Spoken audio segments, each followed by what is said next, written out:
subscribe. Hello everyone, welcome back to The Budget Sportsman. Thank you so much for joining me on today's video. I'm down in Florida and I'm on the Florida Trail to do a little bit of backpacking this weekend. But this video is not just any backpacking trip. This is backpacking on a really tight budget, a video that I've wanted to make for years. A couple weeks ago, I went to Walmart and I gave myself a $200 budget to buy everything I would need for a weekend of backpacking. Now, $200 may sound like a lot, but if you've got nothing and you're starting from scratch, $200 is just about the bare minimum you can spend. Some of these fancy big name backpackers are spending thousands of dollars on their kit. So I wanted to show you that you could start from nothing, go to Walmart and go out and have a great time with just $200 of equipment. So let's go back in time. Let's go to Walmart. I'll show you all the gear I'm taking on this trip this weekend. Then we'll come back. We'll have a great time testing this budget gear. All right, so here we are in the sporting goods section of the local Walmart, and we're gonna pick out some of our backpacking gear, starting with what is known as the big three. That's your backpack, your tent, and your sleep system. So let's go down this aisle and pick a backpack. Now I've looked at these backpacks before, so I already know what the options are. There's one here that is a red one, but it's not yoke adjustable, so it's not gonna be comfortable for me. They also usually sell a 65-liter backpack that I think is around $50. They're out of stock, but this here is a 50-liter backpack that I think is gonna be plenty of space for most people who are gonna go out and start with summertime backpacking. It does have an adjustable yoke. Looks like it's got comfortable pads, so we're gonna give this a try. It's normally $40, I think, and it's on clearance right now for $35, so this is gonna be my backpack. Next up, I'm going to pick out a tent, and there's a bunch of tents here, but a lot of them are gonna be way too big and too heavy for backpacking. They do have this one called a two-person hiker tent, but it just looks bulky. They have this one-person tent that's $65, too much money. But they have this one, it's a one-person backpacking tent for just $30. And I've been wanting to try this tent for a long time. This is gonna be the perfect opportunity. Now, when it comes to backpacking, everything is about weight. And this tent isn't the lightest tent in the world. And if you wanted to save some weight, you could pick up some of these stakes. They're gonna be a lot lighter than the ones that come with the tent, and they're $1.78 each. I would love to do that, but on my tight budget today, I think I'm just gonna stick with the stakes that come with the tent. Next up, let's pick a sleep system. That would be our sleeping bag and something to go between me and the ground, like a sleeping pad. If you had the budget, they've got a Climate, which is a well-known name brand. It's a 20-degree sleeping bag, but that's $80. That would use up a lot of our budget. That's out of our budget for this trip. But I did find this bag here. This is a 50-degree mummy bag. And usually these bags are rated a little lower than what they're actually good for. This is probably gonna be good for 60 degrees, I'm guessing. But for a summertime trip, maybe wear a hoodie or something like that, I think this is gonna be fine. We'll test it out. But the thing I love is that it's pretty compact, perfect for backpacking. And it says it weighs 1.8 pounds, not bad for a $16.88 sleeping bag. So now we need to pick out a sleeping pad. And for me, the thing that really matters about me having a good night of sleep and enjoying my camping trip is the sleeping pad. The cheapest option here is $14.98, this blue foam. It's kind of stiff. It will give you a little bit of insulation between you and the ground and a little bit of cushion, but not very much. For me, that's just not gonna do the trick. They've got some other options here. One of them is, again, the Climate brand. It's probably gonna be a really comfortable sleeping pad, but it's $50, just too much for this budget. So what I'm gonna try here is this compact inflatable camp pad from Ozark Trail. It's $25, half the price of the more expensive one. It is gonna be a lot heavier, probably almost 3 times the weight of the expensive one. But for this trip, it's all about the budget, and I think this will still get the job done. Next up, let's talk about our food and cook system. Now, you could pack a bunch of cold snacks, but I enjoy getting into camp and having a hot meal. So let's find a stove. There's a couple of options here, and of course, you see different fuel systems as well. Anything that's gonna run on these propane bottles is gonna probably just be too big and too heavy to carry. I'm looking for something that's gonna run on an isobutane canister. This is $6, so I'm gonna go ahead and pick that up, and then I'm gonna look for a stove that's gonna work on that as well. There's 2 options. This one's $23. And it would probably work fine, but this one's only $15 and actually comes with some more accessories. It comes with a stand holder to hold your pot, as well as an adapter that if you did want to use this stove on the propane cylinder, you can use it on either one. So I think this is the stove I'm gonna go with. All right, so let's find our cooking utensils now. I was considering buying this cup, and you could certainly put this right on top of that stove and boil some water to make some of your meals. However, it's kind of small, and I think it's gonna be difficult to make your food and eat out of this and just get one thing. So I noticed this here. This is $10, it's a mess kit, has a little bowl, a plate, a cup, and I think this is gonna do just really fine for us for $10. Now, I was also going to consider getting some silverware. This is, I think, $1.24, so super cheap. You can certainly throw this in, but I'm going to save myself $1 on my budget, and I'm going to dig around in the glove box of my truck and get some fast food disposable utensils that I'm going to throw into my kit for this camping trip. Another really important piece of gear that you want to get if you're going backpacking is a water filter. You don't want to be out there drinking out of ponds, lakes, or rivers without filtering the water. There's a couple of options here. Both of these are straw style filters where you can just stick them right in a water source and suck them up. But that doesn't make it very easy to actually gather water and filter to take along the trail with you. This one does allow you to hook it to a water bottle, but squeezing water through a somewhat rigid, even disposable water bottle, it kind of crinkles up your bottle and it's sort of difficult to get all the water through. So I'm going to choose this Life Straw filter. It comes with a bag, and it is supposed to come with a straw style filter as well, that you can use it as a straw filter or attach it to the bag. Unfortunately, this one looks like it's missing the filter. So I'm going to go ahead and go to another Walmart and pick up a Life Straw filter that is a complete set. This is going to be $35. It is a pretty good chunk of change in comparison to the $17 for this one, but I think I'm going to be a lot more happy with the results from this water filter. So where I'm going to be heading out on this camping trip is an area where there are going to be some black bears. So I'm going to want to make sure I hang my food up in a tree to keep the bears from getting into it. Now, you're going to need a bag and some rope. Here's some paracord, 550 paracord. It's $4.88. And you could buy something like this, but I'm guessing for most of us, if we dig around at home, we can find some sort of rope or cord that we can use without spending any money. Also, you might want to buy a bear bag or a bear can. But what I'm going to do is I'm just going to take my Walmart shopping bag, put all my food in it, tie it to a rope, and put it up over a branch. Doing this as cheap as I possibly can. Well, when we got here, we were in the morning quiet hours of Walmart, and it was really nice to make this video, but now they cranked up the music, so I apologize if it's harder to hear me. But I'm going to need a lamp or a headlamp or flashlight of some kind for those evening hours when you're out there maybe setting up camp, making food, just hanging out. And you may already have a flashlight at home, but I'm going to go ahead and pick up a headlamp here. This is a Ozark Trail 100 lumen headlamp for just $4. And 100 lumens isn't super bright, but I think it'll be plenty just to work around camp and have a good time in the evening. When it comes to food for your backpacking trip, you're going to want something that's lightweight because you have to carry it, but you also want something that packs a punch when it comes to calories to replenish your energy because you're hiking. When you come into the Walmart sporting goods section, you're going to find these meals. They're called Mountain House meals. They're freeze-dried meals. All you have to do is boil water, add them to the pouch, let them sit for a little while, and you're going to have a great meal. Unfortunately, they're $9.68 for most of these meals, a little bit cheaper for a couple that are on clearance. That's a lot if you're on a budget and you're trying to just have one meal. So I'm going to take you over to the regular grocery section and show you a few cheap meals that are still light and going to give you the calories that you need.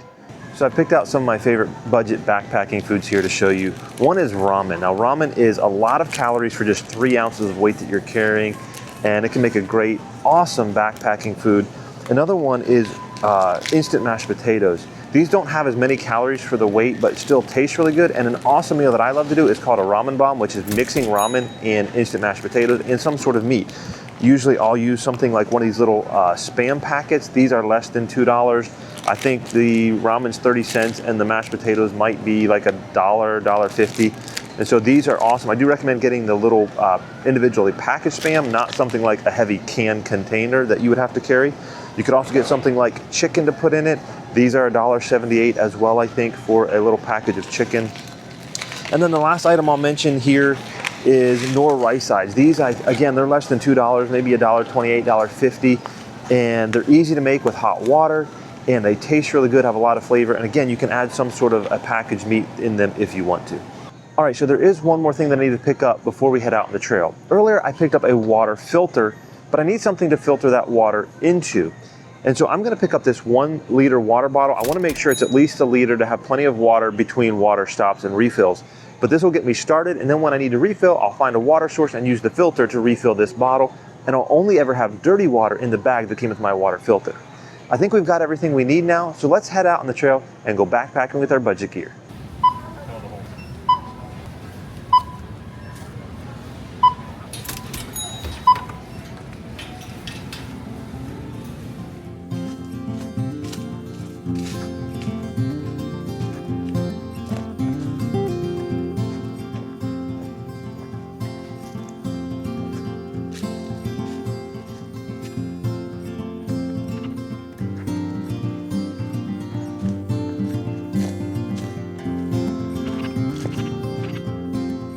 But we had a great hike in here. We did about 3.5, oh, maybe almost 4 miles, and we found a great little campsite. And I wanted to introduce who I'm camping with.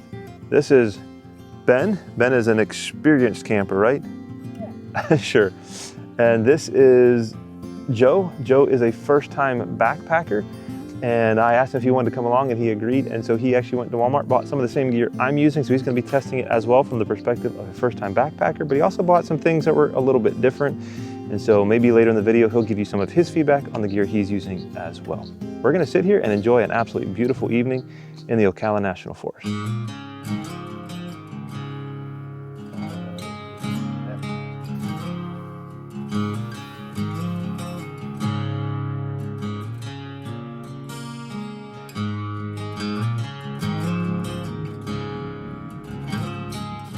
We've had a great night just hanging around camp, fellowshipping and talking, and enjoyed a beautiful sunset, but I'm getting hungry, so I'm gonna head over to this little pond and get some water to filter and cook our dinner. But you can't film me dumping out the water that I already scooped up earlier because I didn't think to film it.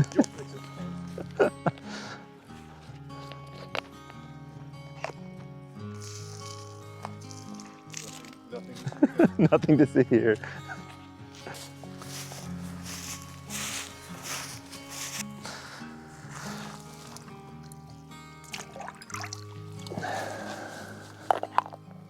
All right, let's go make some supper. Well, I'm gonna make a ramen bomb for supper. If you don't know what that is, it is ramen noodles mixed with instant mashed potatoes and usually some kind of meat, either chicken or a lot of times Spam. I think we've got some of both.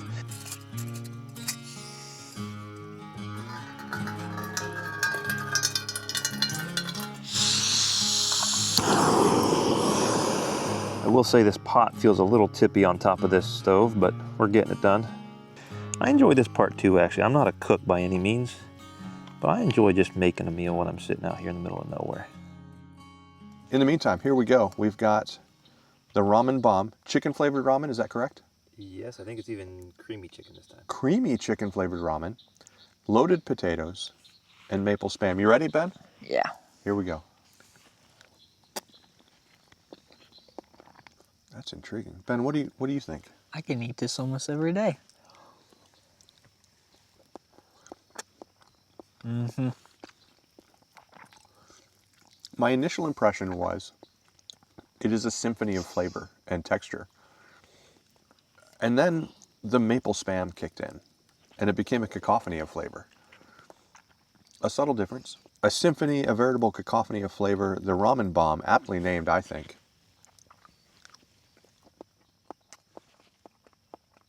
Oh. The maple Spam kicked me that time. Did you have any more thoughts, Ben? No, it's just really good. Whew. The maple really got me. I'm not convinced that maple is the right solution for this. I am also not convinced that maple is the right solution for this. But you know what? If you're going to live on the edge.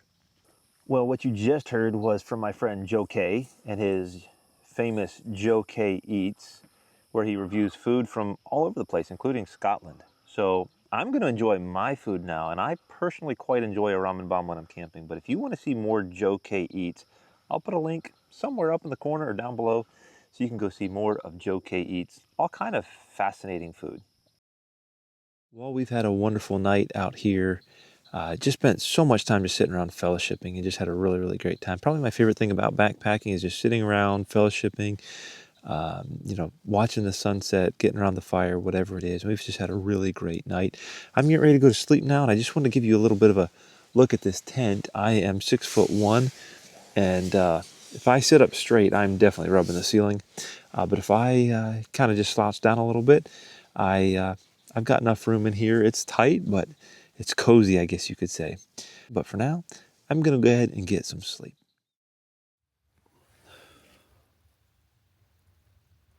Good morning, everyone, from the Ocala National Forest. I have to admit, that wasn't my best night of sleep ever.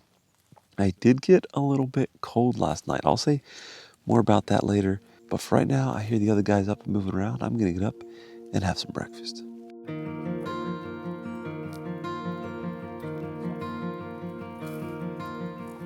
Well, evidently I was not alone in being cold last night or not having the best night of sleep, so I'm going to let Joe tell you how his night was.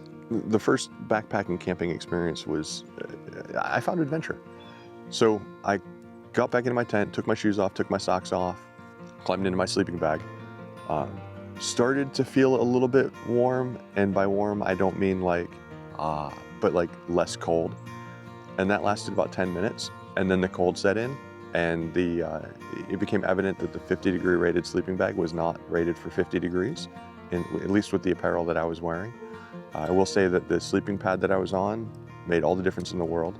All in all, I would do it again, because now I have a better understanding, but that first time, the noises are spooky in the middle of the woods, even when you know the people that are nearby you. But if you're not familiar with the animals that are in the area, what they might sound like, what they might do, there's some moments where you're sort of reconsidering what you're doing. But overall, probably if I'd have been a little warmer, it would have been a more enjoyable experience, but it wasn't that bad.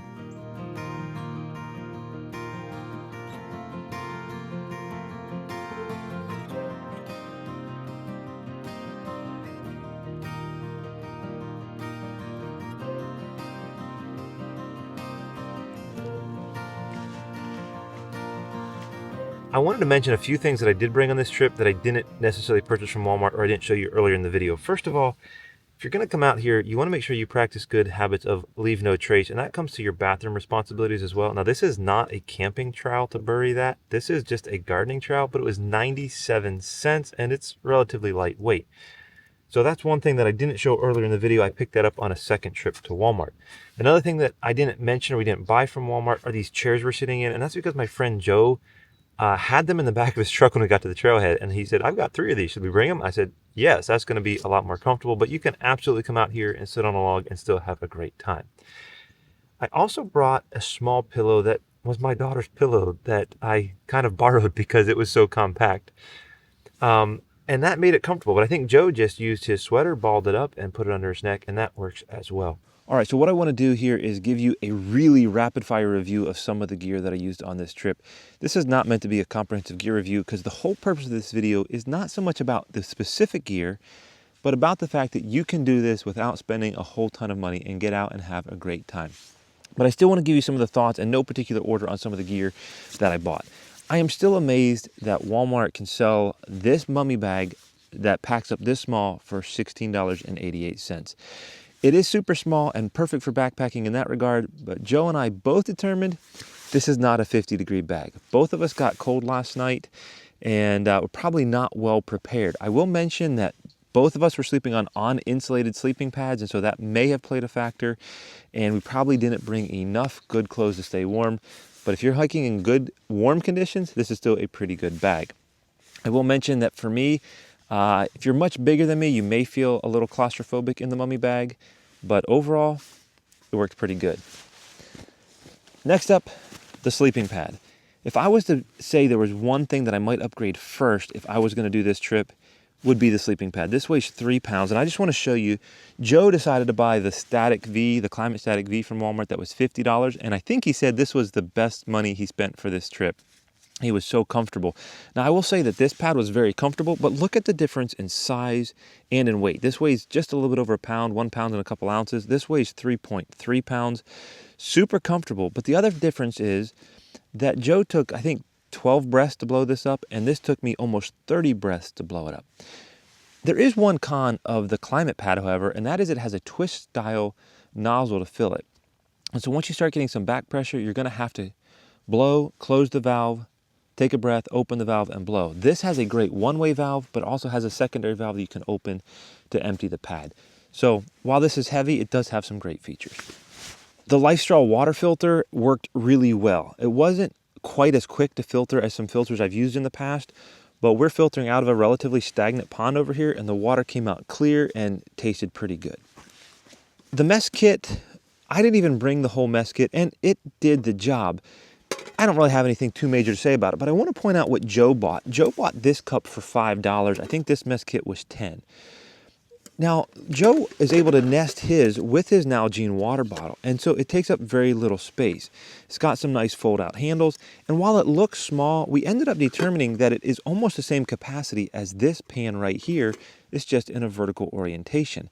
If you just need one thing to eat out of, cook out of, this may be the way to go. This is maybe a little bit more versatile because it comes with a few different pieces. $10 versus $5. Either way you go, you're gonna get the job done and get some food in your belly.